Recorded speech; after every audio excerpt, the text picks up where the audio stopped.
Welcome to Back Your Blue. Along with Daniel Matalon, the CEO of a Second Chance Bail Bonds and a Second Chance Monitoring, my name is Tug Cowart from Extra 106.3, and today you have the pleasure of being introduced to Shay Alexander, the clerk of the Superior and Magistrate Courts in Atlanta. She's described by her friends and colleagues as energetic, which I will second, an innovative leader, which I bet I will learn, and a candid personality that is just a straight shooter. A native of Atlanta, she is a Georgia peach and a Grady baby too. Daniel Matalon, tell me who this really is, because I feel like this all sounds good. Tell me what she really does. Well, if you know, then you know, but she's the heartbeat of Fulton County. Okay. What does that mean, the heartbeat of Fulton County? Well, look, I mean, there's nobody that knows the system better than she does. I think she's worked in so many facets of it that it's the results speak for themselves. Tell me about the clerk of the Superior Magistrate Courts. What do you do? I know nobody knows the clerk. Nobody knows what the clerk does. I am, like Daniel said, the heartbeat of the justice system. I'll say it like this. Everybody knows what the DA does. She prosecutes cases. Everybody knows what the sheriff does because he manages the arrests, right? The judges rule on all of the cases, but guess what? They all work with us. I'm the heartbeat. Nothing happens in the judicial system without our office. If that makes sense. Yeah, well, I mean, just say all the information. You're like it's the beginning and the end. You're like the brain of the system. It's like all the information comes in and it's processed and it's not out. Daniel cannot get anybody out of jail with a bond order until we process it. Only on Tuesdays. And that's the only day it happens? No, I'm kidding. I'm kidding. It can happen at midnight, whatever happens. You can't hit me with inside jokes and expect me to know, because I don't know. Yeah, and so it's real important that people understand when we say heartbeat, we're talking about, we deal with people's lives, right? Everything we touch impacts somebody's life. And so as the public servant that deals with the paperwork, is not just the paperwork, it's the people that we deal with every day. And you started, you've been doing this for a long time in the public sector, but you've gone from MARTA and the Georgia Secretary of State's office and there to Fulton County. Dedicated your life to helping others. 2008, became part of the Fulton County Clerk of the Superior Court leadership team and Chief Deputy Clerk. Later promoted to Director of Court Services in 2010. Appointed to the Chief of the Courts Bureau for the largest county in the state of Georgia. Led one of the largest and most complex, fast-paced judicial support teams in the Southeast for the Atlanta Judicial District. That sounds like a lot. I gotta tell you, my career trajectory has not been that hadn't taken so many turns. I was in the Navy, and I was in communications, and I've been in communications the rest of my life. It's the only thing I've ever done. I feel like you've done everything. Well, no, I wouldn't say everything, but what I would say... This paper says everything. I hear you, but when you talk about the type of work I've done, it's always intertwined with public service, right? Even MARTA is quasi-government. It's not all the way. The Secretary of State is government, right? And so I knew early on... I went back and forth. Oh, I need to make money. Oh, I want to be a public servant. Oh, I need to make money. And so at the end of the day, when I realized my purpose, I knew that I was a public servant. So most of those things are tied into public service. So when it comes to the clerk of the court, you say the brain, I don't think many people outside of, the people that work in the court system, Daniel, understand that. And they don't understand how everything lays together. They don't understand how the tentacles work. They don't understand how you are connected to Che or vice versa. I don't think anybody understands that. It's very complex. And look, y'all could probably explain it to me, and I'm not sure I'd understand it anyway. Yeah, well, I can tell you this. If you have a bad clerk, you'll know about it. And I'm not going to mention any names, but there are counties, Are you sure you don't want to? He doesn't. I am 1,000% positive. I'm joking. But I can tell you this. It's if you look at where we were when she came in, when Che was elected, or when Che came in and then was elected again, look at what she's done, right? So that's you don't get that everywhere, right? So that's part of the success that she's set forth in Fulton County. Why though? Because if every county's got a clerk of the court. Why is it that you've been so successful where those other people that Daniel were talking about haven't been? Well, there's 159 clerks in the state. See, there you go. You didn't know that. No, 159 counties, right? 159 yeah, so counties. yeah, that so makes sense to me. 159 Superior Court clerks. Sure. Some clerks serve as the clerk for more than one court. I'll say my success, or born and raised in Fulton County, so one is home it's for home. me. You always work harder for home. Right, so it's home for me. And the other thing is I grew up in the system. Started from the bottom, now I'm here. That's the real story. I feel like a song. Somebody needs to write it. It is. It's the song. And so starting from the bottom means I've worked most of the areas. Like I can go to my staff and it's a whole different level of respect because they understand that they can come to me with an issue. We work through it. And so all of that plays a part. When you're an elected official, some folks come in office with not that experience. And in this job, experience really, really matters. And so I think that's where the success comes from on the Fulton side. That reminds me a little bit, having come from the United States Navy. Before I was in broadcast, I was in the Navy. And I remember the guys that I listened to the most were the ones that had been there, the ones that had done it, just like you're describing, right? We called them butter bars in the Navy. It was the ensigns. They were an 01. That was their first job out of officer candidate school or out of the academy. And they love to tell you what they know, but they didn't always know everything. Yet they would be like a chief warrant officer or a guy that had been an enlisted chief that had converted to an officer. And so maybe he had the same rank as that kid that just came out of the academy. Boy, his experience was very different than the kid that just came out of the academy. So it sounds like what you're setting up is exactly what I experienced in the military. Those guys that I knew had been there and done it, those are the first guys I was listening to. Those are the first people I was listening to, not the kid that just came out. And it really matters. I mean, we're managing a different skill set these days. I mean, everybody works from home. Everybody wants to do what they want to do. They want it fast. They want a promotion after working 2 days. They know everything. I mean, it's really that way. Yeah. And so it's important to me that I, take care of my staff. Like, I may go in and do what I need to do with them, but you cannot talk about them. You cannot do anything to them. You cannot disrespect them. I completely have their backs, right? And I understand what it's about. And so my recruitment method is about the people. Community. Community is really important. And so you didn't know what I did until today. You'll know from now, right? Yes, ma'am. We're out in the community. We're going to senior facilities. We're doing the untraditional things that clerks haven't done in the past, right? And so we're at the community facilities. We're at events. We have our booths explaining the services that we provide. That was the question I was about to ask you. Why are you in the community so much? Now it makes sense. Right, and because if we are about the people and everything we touch is somebody's life, right, we need to understand what their pain points are, and they need to understand what services we provide. So I'll just tell you this, we touch on the magistrate court side, small claims. Somebody owes you $500, you want to sue them to get your money back, right? So that's a small claims case. Evictions, the dispossessories on both sides. You're the landlord trying to put somebody out, you're about to be evicted, right? So that happens. Garnishments, abandoned motor vehicles on the magistrate court side. I deal with divorces. On the felony side, the bad things. Yeah, the murders, the rapes, the child molestations. And so it's everything. And when people come to our office, they don't have a choice. If your stuff happens in Fulton, it's Fulton. You can't get mad at me and be like, I'm going to go to Kroger today, Publix. I'm done. I'm just going to go to Kroger. I'm never going to do Publix again because you mistreated me. You messed up my pub sub. Right. So now when you come, and so it's important that no matter what, if you're just getting out of jail or if you're about to be evicted, we treat you with dignity and respect. It is just a fundamental thing of working in my office. And I think that's all anybody expects in life. Just give me the respect as a human being. That's all I need. That's what we need, but do we get it in most places? of the time, most of the time not. But that's why it's so important. I feel like with what you're saying, because I think that's what most people. That's what we want. You treat people the way you want to be treated, right? Exactly. That's the golden rule, so right? That's what we say. We are getting away from that just in life.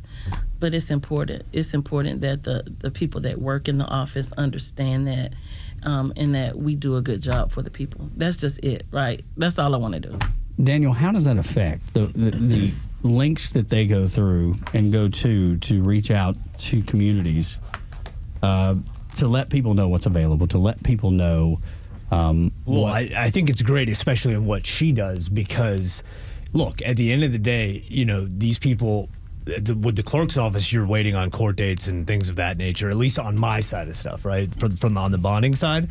And, that's where they do a phenomenal job in that space. And I mean, so we deal with them on the front end sometimes. If someone's in there with no bond and they're getting a bond set, then the order goes, and then she's the last step before we actually post the bond on the front end of stuff. Then you have the ongoing court dates that are happening, throughout the year. So a tough process ends with a smiling face. Is that what I'm hearing? Well, when they're efficient, when they're efficient, which Shay's office is efficient, and they do a phenomenal job, then we can get our job done quicker. Does that make sense? And service your clients. Service the client. So it all touches. It all goes together. If they're running smooth, we're running smooth. If they're having a hiccup, we're having a hiccup, because then the whole process gets slowed down. So You're listening to Back Your Blue on Extra 106.3 with Daniel Matalon of a Second Chance Bail Bonds and Clerk of the Court, Jay Alexander, Clerk of the Superior Court and Magistrate Court here in Fulton County. When we continue,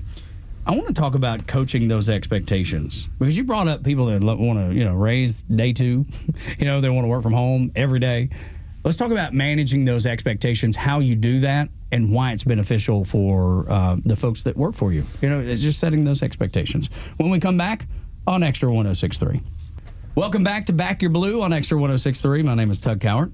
Along with Daniel Matalon, he is the CEO of a Second Chance Bail Bonds and a Second Chance Monitoring. And our very special guest today, a woman that lights up the room, Shay Alexander. She is the Superior Court and Magistrate Court Clerk, which is tough for me to say, obviously. But we left off in that last segment when you're talking about expectations. Folks want to get promoted, as quickly as they possibly can. And I understand that. I mean, you might not be on day two. But sometimes you have to manage those expectations, coaching the people that work for you into realistic expectations. You don't get to work from home every day. Maybe we can do it on Wednesdays, or whatever the rule is that y'all establish. How in the office of the Clerk of the Superior and Magistrate Courts, Shay, do you manage those expectations? And so. Not directly, right? So I have 4 chiefs that report directly to me, and I manage. We have 220 employees, right? But from top down, it is when you are doing the recruiting, you have to have real conversations. That's the only way you can manage staff, right? And not, shy away from the difficult conversation. So you have to say, hey, this is a forward-facing customer. Right? There's some areas where we're receiving the bond orders and receiving documents that I can afford for the folks to work from home. And if everybody could work from home, it would be good, right? But it's not the reality, because people have to come in the office for the things that they come in, for their notaries and the things that we do. Because state law, we are mandated by law. All the things I do are just by the law. I don't make up and say, I want to do this today. I'm going to do it this way. Everything is governed by the law. So to manage those expectations, one, you have to have the real conversations. That's the first thing. The second thing is morale is, for me, internal, right? So people are like, you need to do things to build morale. Some people are just not made that way. You motivate people. You have to know your people. So I tell my team, hey, get to know the folks, because how I talk to Daniel is not going to motivate the same way I talk to Natasha, right? Daniel might want just all the money. Natasha might So do need, I. Where do I sign up for that? I know, right? Natasha may need just the praise. Money doesn't mean as much to her as Pat it on does. the back So works. you have to figure that out, right? And so meet the people where they are. give them the praise if they need the praise, if they're worthy of the praise, right? And do those things. But for morale, like I try to keep the staff engaged. Like we have parties, and I want people to feel I'm so excited when I come to work every day. I'm thinking about the next thing I can do, and I want that for everybody. I know it's not the reality of it, but I want them to feel empowered to have a party. So they bring in things like, oh, it's Taco Tuesday, we're gonna have tacos today. I don't care about that. Count me in for that. How do I sign up for that? Right, like it's all fun. I want to work in your office. I know, right? At least come visit. We do birthday celebrations once a month for everybody in the office, and then they have their little mini birthday celebrations in their offices. We have the volunteers. When I say we go out in the community, can you imagine just all day, every day, you don't get to work from home and you're just data entry behind the scenes. Yeah. Some days they go get to feed the hungry or go pack lunches and go interact with the kids. And so we're providing all of that outlet for them. I love that because I think it's so important. And what you said, meet people where they are. And that includes volunteering. The fact that you encourage volunteering is great. It's the community. It totally is. It totally is. It's your church. It's which Lord only knows, man. We try to get in there every time the doors is open because I need it more than anybody. But that's the point. Meeting people where they are and showing people it could be worse. There are worse things. You're in a secure position working for a really good department that will throw a birthday party, that will have a fun event like Taco Tuesday, to use your example. There are people that are not in that situation, and we're working with them. We're trying to help them in some way or other, or we're trying to help Daniel, a business that is adjacent to us, right, realize that you're doing pretty good. When I look at it, when I hear it, it sounds pretty good to me. And that's what we hope, right? Even with the seniors are so important.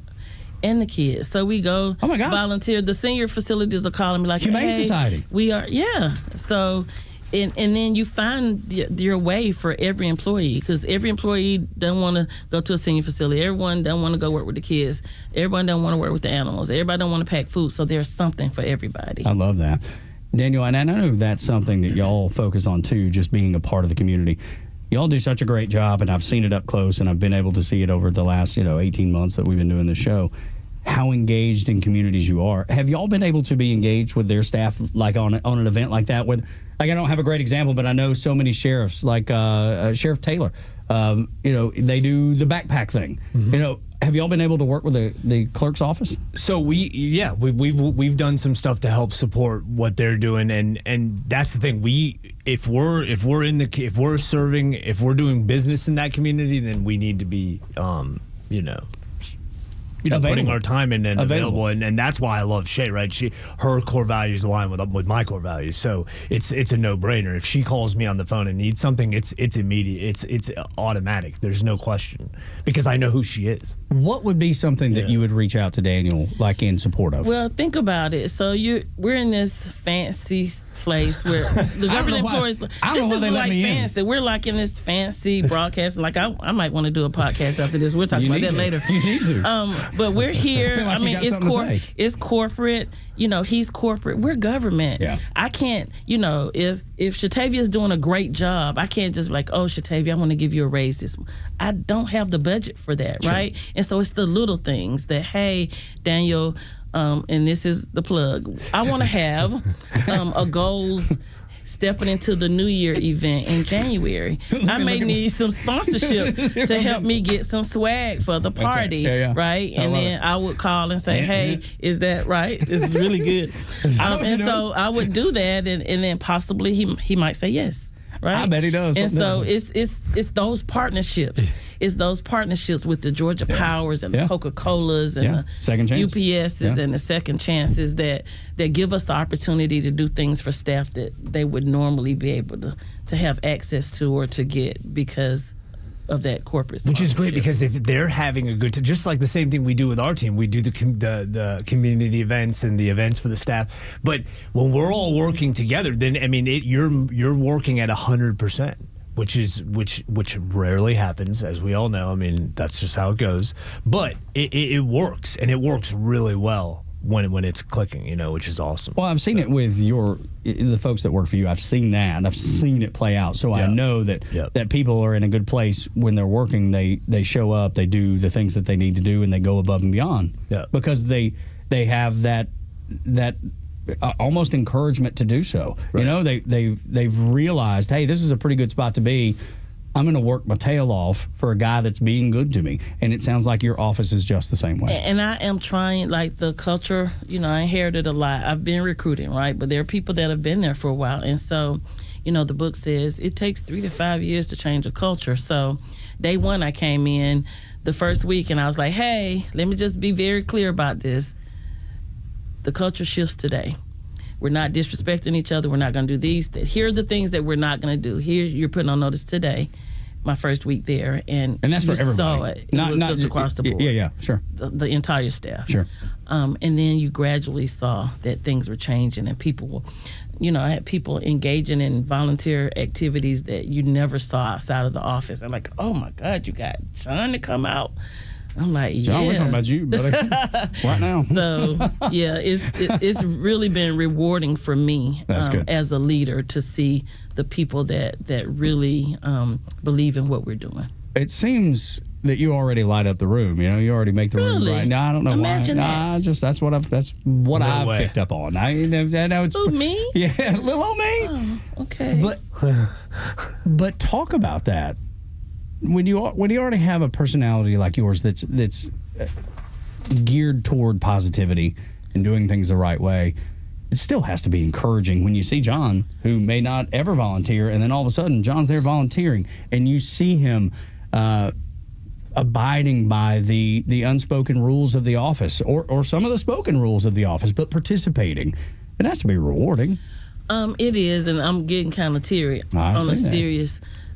Because, one, I know I'm not everybody's cup of tea. I mean, I'm overboard for most people, and they're like, oh, but it's real, right? And so when they realize that I'm not being fake, that's just really who she is, then they start embracing. But what I've decided to do, for those that I'm not their cup of tea, I don't try to spend my energy. Sure. Oh, please like me. Why don't you like me? And please work for me. That's not it. I put all my energy in the folks that are, and then those folks, it's their responsibility to work on the Johns and the Sarahs of the world that I'm not their cup of tea, to try to convince them, right? Then maybe they and connect then maybe a little easier. They'll connect a little easier. But yes, I've seen some employees that I told you I started from the bottom, that I work beside, that supervise me, that have now turned. And they're like, oh, my God, this is the best place to work. And I feel so empowered and I feel this way. And it's really, really rewarding for me. Do you ever have people in other departments come over and be like, how'd you do that? No, they all say, not how you do it, like, can I come and work for you? Okay. Don't tell the sheriff. Like, I would never say a word. The sheriff and I, right, but I have, edit this part out. as elected officials, friends, and you develop these relationships, I don't go recruit from the other areas. And if one of their employees approached, and they often do, can I come and work for you? I'd be like, you can't work for me. Like, I am too hard for that, right? But I mean less about, jumping ship somewhere else, but just people that run other departments saying, hey, I want to emulate what you're doing because it's working. Absolutely, that happens, and I'm glad you brought that up because it brings me to another point about the clerks across the state, right? 159 of them, I hear. 159, the largest and the best, right? I know I have two colleagues I'm thinking right off the top that if they see this, they're going to be like, why don't you say we're the best too? But there can only be one best. We have, when you talk about training and keeping the employees engaged. I remember back in the day, whatever job I had in the clerk's office, yes, ma'am, I was sitting next to Teresa, and Teresa would show me how to process and explain the things to me. And it just aggravated me so much because how do I know Teresa was doing the right thing, right, as a new employee? And so what we've done, and it's not 100% rolled out, but I have the Clerks University where we have an avatar, which would be guess who, right? In the avatar, you put the script in, and gives you all of the instructions on, hi, when this bond order comes in, what do you do with it? Do you look for this? Do you do this? Here's the checklist. And then it teaches you how to process the work. Keep it simple. And then you take a test, and it tells you. So the Clerks University will be training folks on how to do the job. And so people they learn different, right? Sure. And so there's hands-on. Then you have that. You can listen to it. You can do it at home. You can do it in the office. And then if you want to move from area to area, because we have so many different areas. That real estate, we didn't even talk about that. Oh my right? gosh, right. Courts, yeah. Real estate, civil, criminal, magistrate. And so if someone says, oh, I want to leave civil and go to the criminal division, well, you'll go through this class and you go through these courses. And once you're trained, then you pass the test, you can cross-train and move over. So I'm really, really excited about Clerks University. I can tell. So as we talk about the clerks across the state, that is the goal. They don't know yet, but we will be the model for training for the state. You heard it here first. And so the new clerks coming in, new clerks training. I was a new clerk because I was elected for the first time. So I'm in new clerks training with clerks that came. I was a beautician. I was a teacher. I was this. And they were like, oh, my God, I don't know what to do. On a smaller scale, because it was the smaller counties. But sure. I talked about Clerks University, and they were really interested in just for themselves taking some of the courses. So that's what I'm really, really excited about. And you put this together? It was a vision. Right. I came in, and, it's like you have all these different bosses, and you think of all the things. And since I started from the bottom, I thought about all the things. If I'm ever in charge, I'm not going to sit next to Teresa. I'm going to have a manual, right? A manual that shows me how to do this. And, well, now technology is on another level, so there's no manual. There's a manual, but if I can see it on the screen and take the test, and so it was a vision that I had. Well, walk me through accomplishing that vision, because that seems like pretty elaborate, putting a university together. It is. So we're talking about where I can go in and look and see what classes Daniel has taken. You go in. So Clerk 101, Clerk 100 might be criminal. And then 101 is all the different things to 120, and it'll tell you bond order, civil document, this, and this, right? And then 200 may be real estate, and then 300 may be treasury, and 400 is whatever other area. And then we have a syllabus, just like in school. Yeah. And so that's the first part of it, putting it all together. And now we're uploading the videos and all of the training in it. It is so intense. That's impressive. And the reports are coming out. So that's really impressive. Take me through how long it's taken to go from vision, this is my idea, to we are implementing this now. When you're talking about literally loading up videos and syllabuses and textbooks. Right. So think about the first part of it, trying to find the technology. So the vision was there. So finding the technology. Is this a 5-year thing? Or no, is this? So listen, I've only been I was sworn in July 2023. Yep. Just had my 2-year anniversary Friday. Done. Right. Just had my 2-year anniversary on Friday. I don't mean to sound like the negative Nelly here, but government don't always work that fast. Right. And so, right. But you can't have a government mentality. Think about it. I've always been corporate, even in government, working hard. Like, I remember when I was a baby clerk and I used to work 12 hours a day. Me and DA Fonnie Willis, we used to leave the courthouse at 8 o'clock at night, and we'll look at each other and be like, are we government employees? Like, what are we doing? Because we get off at 5. We don't get paid past 5, and it's 8 o'clock at night what's the incentive? On a Wednesday night, right? But we believed in what we were doing. And so when you do that, that's what happens. And so I've never had the government mentality. And I love try that. not to recruit people with it, because it's not, government is just a term, but we're dealing with people's lives. So it's even more important in corporate as far as I'm concerned, because we impact somebody's life. How do you experience this, Daniel, with people that are better trained, better attitudes? It just seems like there's a whole lot of things that could go right. Well, look, that's your biggest challenge as small business is your employees, right? That's going to be your biggest problem. But you can eliminate that through systems, processes, and stuff, which is what we've done in the Second Chance. That's the final, one of the final things that we've added to our footprint was the systems and processes to make that more efficient and make sure you're putting the right people in the seats, so you don't have to. You're not putting the wrong person in the seat So you don't have to micromanage. who should have never have been there in the first place, and you could have eliminated that if you had the right system in place. So I'm a huge, big believer in all that kind of stuff. So I support. Love that. Love hearing about that. It's just genius. It makes you working smarter, not harder. You know.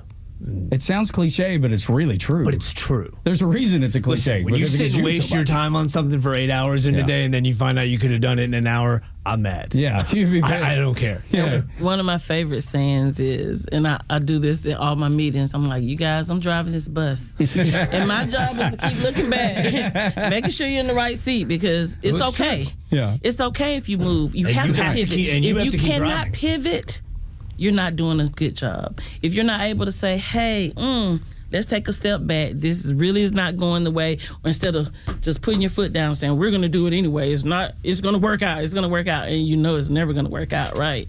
And so I think the way that we pivot in the office is really good. And so I keep looking back. I don't know. It's okay. And you tell me, the sooner you tell me, the better for both of us. Sure. Because one, this job may not be for you because you're not community and people oriented, or you may be good at this and I have you over here. Let's talk about it. And so I like that encouragement. I want them to be able to, as I'm going to come to you and say, this is not working. I need for you to be able to say, hey, guess what, Madam Clerk?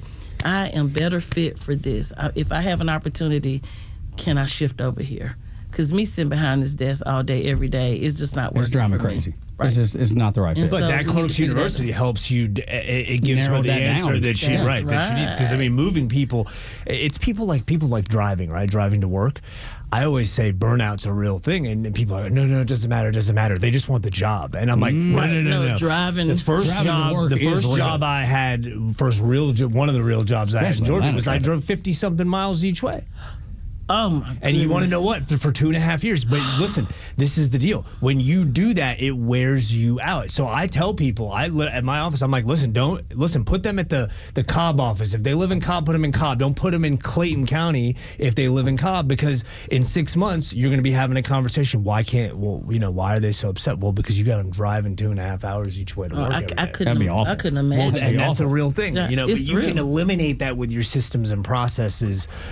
Which is what Shay's done. Which is awesome. When you look at it, though, even the applications, that's one of the first things when I do the final interview, because I don't recruit at the, but when I get the final interview, I'm looking, you live in Kennesaw? So you're good about driving through down? That's not going to work. Let's have this conversation right now. It's not going to work. I don't think it's a good idea. Right, it's not a good fit. And we decide. It takes me 3 minutes to get to work. I have road rage every morning. In 3 minutes? In 3 minutes. I'm like, I'm on the phone saying, how could I have road rage? It's only been 3 minutes. I get to work in 3 minutes, and every morning something happens. I can't imagine traffic. I can't imagine you having road rage. Not with that smile. I do. Not with that smile. I do. Yeah, it's hard to believe. Because in downtown Atlanta, the one-way streets, and they don't know where to go, and it's the tags, and they're coming from the hotels. I get turned around, and I've been there a million times, and I get turned around. It's my city. I know exactly what you're talking about. It's my city. It's my city. And mine too, and I love it. Always have. But I get confused down there. Which, I mean, I'm a hillbilly from Northwest Georgia, so I get confused easily to begin with. So I get down there, and things are, Where were you born? Dalton. Up in Whitfield County. In Dalton, Georgia? Yeah, yes, ma'am. Where the carpet is? Yes, it's all up there. That's the reason I'm not. I know about the carpet. I remember telling my daddy, I said, Dad, I ain't working this carpet mills. And he was like, well, what are you going to do? Not that. I'm out. I don't know what it is, but it ain't going to be that. I'm not going to be that. That's exactly right. I remember the confusion setting in on his face. He was just like, that's what we all do. That's what everybody That's does. just what we do. That's just what we do. And I was like, yep. And look at you now. Well, no, and that's not to frown upon that. Oh, no, not it's at good all. Work. It's good work. It pays good. Everybody. It raised me up. I have no ill will toward it. I just didn't want to do it. Right. And it kind of like when you're talking about the university that you put together. When you put together Clerks University, you're finding out what people want to do and what they might excel at. I wouldn't have excelled there. And that's the reason I left. And it's okay. And it's okay. That's exactly right. Because there's some people, you need people for everything. That's exactly there's some right. people that are doing the best. Are cut out for it. Yes. My daddy was cut out for it. He was. And he made a good living. That's exactly right. They made great money, all of that. And that's what he wanted to do, though. That's exactly right. Couldn't figure out why in the world I didn't want to, But I also didn't want to change brakes, and he wanted to teach me to change brakes, and I didn't really want to learn that. Now, looking back, he was right. I should have learned to change brakes because changing your brakes is expensive, When we come back on Extra 106.3 and Back Your Blue, let's talk about the programs that you work on outside the court, why they're important to you. Maybe focus on a few of them specifically that mean a lot to you, and we'll do that next on Extra 106.3. Welcome back. Final segment of Back Your Blue on Extra 106.3 with Daniel Matalon. He is the CEO and president of a Second Chance Bail Bonds and a Second Chance Monitoring. Also, Shay Alexander, clerk of the Superior and Magistrate Courts here in Fulton County. I want to talk about the Fulton Jail project you oversaw and how your office got the County of Excellence Award by reducing judicial case backlogs in Fulton County by 63%. That's a pretty big number. Okay, so let's back up. This was a Shay project, not a clerk project. Okay. So, little backstory. Yes, ma'am. I told you I started from the bottom, worked in and out of office. I have worked in and out of Fulton County for a long time. In 2018, I was not a county employee. I started my own consulting company. I left the county in November of 2018 to do something different, right? I didn't know what my next move was. I was the deputy clerk, and I had been doing it for a while, and I just wanted to make a bigger impact across the state. And as soon as I left, you can't get a Fulton County contract for 2 years, the law, blah, blah. So as soon as I leave, there's an emergency. Shay's gone, and I am not making this up. Shay's gone. We can't figure it out. The jail's overcrowded. We need to get her to help Somebody us. call Shay. Yeah, and it was bad. I mean, They said, call Shay. And I was a new consultant that didn't really know what it meant. And they were like, well, we need to get you. We just know you know the answer. Right. And so they had to go talk to attorneys and the board had to say it's an emergency. So it's an exception. And so it was an exception. So I had 2 county contracts, one to help my former boss recruit for my position, and then the county jail overcrowding. And so that part of it was a twofold project. So the county overcrowding, analyzed the defendants that were in the jail, who could go out. So it was a former DA at the time, former players at the table. And so we started having meetings about low crime, the ones that didn't have egregious charges, right? Sure. Could they possibly get out on bond? So we were doing consent bonds with the public defender and the DA to get out. And so that project was very successful because we had weekly meetings. The jail population is at this, how we get it down. And so that reduced the jail population. Fast forward, COVID 2020. Everything stopped. Hey, call Shay. We'll figure it out. Sounds like a ad if I've ever heard one. Hey, call Shay. Another contract. So the jail project kind of ended and the COVID contract started, right? And we called it Project Orca. Project Orca, hey, Zoom. So then here I am, consultant with the whole team working for me. But the relationships and knowing the jail, knowing what happens in the jail, the processes, knowing what happens in the DA's office, knowing what happens with the judges, I was just like a perfect fit for it. Jack of all trades. Only because back in the day when I was there, we implemented our case management system that took 15 legacy systems and turned it into one. And so and I became like the project manager. We were doing it in silos. I'm like, no, you guys, we gotta get together. Like, we need to know when this goes through flowing. So that's how it happened. Subject matter expert because I was there and I learned and I cared about the people and the processes at the time. So Project Orca came. We had to figure out Zoom rooms and how, hey, judge, you're going to see your defendants on this day, how we're going to get them over. They're going to go to these Zoom rooms. You're going to have it. So we did the schedules for the judges.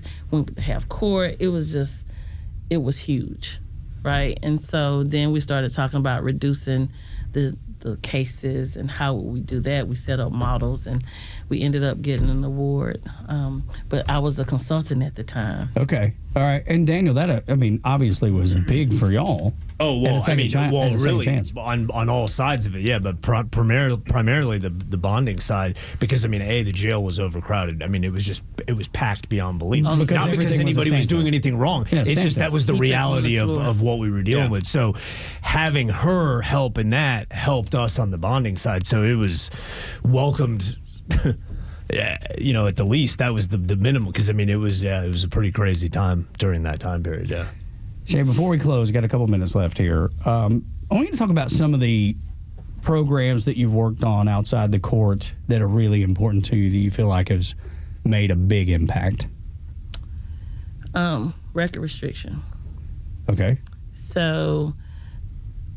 Well, explain what that is for somebody that's listening and me who don't know what that is. Expungement. So you were in Dalton with your friends. My cousin Curtis. This is who I always blame everything on. So your cousin Curtis got in a fight. You were next to your cousin Curtis, and you both got arrested. But you didn't have anything to do with it. You didn't know Curtis was going to punch him in the face, right? He's my cousin. I kind of expected it, but I didn't know. But you didn't know he was going to do it at that particular moment. You both get arrested, right? So you're in front of the judge, and Curtis says, "You know what? My cousin had nothing to do with this. It was all me." So the judge says, "Dismissed," right? And Curtis, we're going to deal with you. Well, you leave the courtroom and you're fine because you think everything is fine, but that arrest still shows up on your record. Uh-oh. You don't know. The arrest is there. The case was dismissed, but every time you tried to go get a job, they're like, "Oh, he has this little red flag. Egg assault. And so you don't know why. Little red flag. So the record restriction is to clear up those arrests. The arrests where people were not convicted, they were arrested, found not guilty, case dismissed, and then they go away so that when the next time someone tries to pull your name up, they don't see it. So that's why we say record restriction. I love it. So that's really important to me. Yeah. And another project is the criminal histories. There are oftentimes criminal histories that are out there where the cases have been disposed or closed or dismissed, and it's still showing an open case. Mm-hmm. And so now you can't get housing, you can't get a job, you can't get anything, because when they pull it up, they say, "Oh, he has this pending." Old Tug Cowart is still in trouble. And so those are two of the things that really, really make an impact and that I'm really passionate about. Is that overlap with you, Daniel, at all? Which part? With the records, getting the record straight. Not. It would. Let me tell you how. I'll tell you for him. Sir, I'll tell you why. Now I'm in trouble. Can we turn Daniel's mic off? Yeah, let me just tell you why it would impact him. Yes, ma'am. Because the judge relies on the information on the criminal history to say whether the person is going to get a bond or not, right? And so if it shows open and it's not accurate, the person may not get a bond. Based on something there. And so then he doesn't have any business because the person doesn't get a bond and they're still in jail, and it will impact his bottom line. I stand corrected. Daniel, I told you. I stand corrected. I tried to tell you. Absolutely. You walked right into it. Shay's the boss. Shay's always right. Let me tell you, we're getting ready to wrap up here. Thank you for what you do. Thank you for for working so hard for the folks of Fulton County who are hardworking folks. They go to work every day, try to do things the right way, and then when things go awry and get sideways, you're there to assist them. And we appreciate folks like you. I hope that I hope you know that, and because it's easy to say they just don't do nothing down there. They don't do nothing right down there, and I'm sure you've heard that before. That's why I love the shows, because we're able to tell people that is not true, even though you've heard it all your life. Doesn't necessarily make it true. So thank you, Shay, for what you do. No, thank you. You're more than welcome. You're more than welcome. And Cousin Curtis is a real person. He's real. Curtis, if he ever needs me. He makes an appearance every so Tell him often. if he needs me to reach out. Cousin Curtis. Cousin Curtis. I'll tell you a real story. We got 2 seconds. I came home from the Navy, and Cousin Curtis met me at my grandma's door. This was around Christmas time, and Cousin Curtis says to me, he says, "I got your name tattooed on my arm. I'm so proud of you for serving our country. I got your name tattooed on my arm." I was like, "Are you crazy? Are you absolutely crazy?" And he pulls up his sleeve to show me. And it said, "Your name, greatest bar joke of all time." My cousin my Curtis. God, that was that's not- my cousin Curtis. That's real. That's real. It said your name. Your name. The greatest bar joke of all time. I'll put my hand on the Bible right now if I'm not telling you the truth. That's cousin Curtis. Now you know why I have a cousin Curtis. So anytime things get sideways, it's probably because of him. Well, I want to close out with this. Yes, ma'am. This is, I'm so proud of the team and what we did with our annual report. This just shows all the community events that we did. We empowered the employees, the constituents, the next generation, and it just shows all that we did in 2024, my first full year as clerk. Your clerk. And then moving forward, just say Shay's the clerk of courts because all the other stuff is so long. Okay, just sounds good. Shay, she's the clerk of courts. We have Fulton made County. the adjustment for Fulton County. And so I'm going to leave this with you, Daniel, but it just shows the impact. So when you talk about like the volume calls, we had 252,000 phone calls that we assisted with folks last year, right? And so when you look at these numbers, we processed 326,000 real estate documents. And when you look at it from this perspective, it really means a lot. And how much volume. Well, and it tells the story, which is what's important. Right. So anyway, Daniel Matalon is the CEO of Second Chance Bail Bonds and a Second Chance Monitoring. Shay Alexander is the Clerk of Courts for Fulton County. My name is Tug Cowart. This is Back Your Blue on Extra 106.3.